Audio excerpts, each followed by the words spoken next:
کفار کے مظالم پر استقامت اختیار کرتے ہوئے توحید پر قائم رہنا۔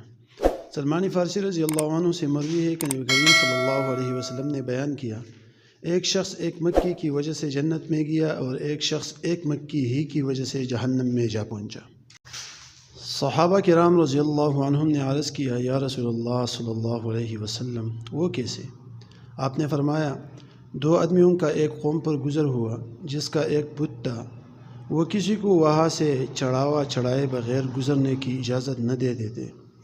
ان لوگوں نے ان میں سے ایک سے کہا، چڑھاوا چڑھاؤ۔ اس نے کہا، میرے پاس چڑھاوے کے لیے کچھ نہیں۔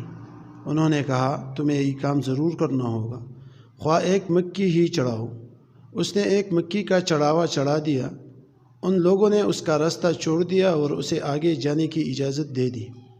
وہ اس مکی کے سبب جہنم میں جا پہنچا۔ انہوں نے دوسرے سے کہا، تم بھی کوئی چڑھاوا چڑھاؤ۔ تو اس نے کہا، میں تو اللہ تعالیٰ کے سوا کسی کے واسطے کوئی چڑھاوا نہیں چڑھا سکتا۔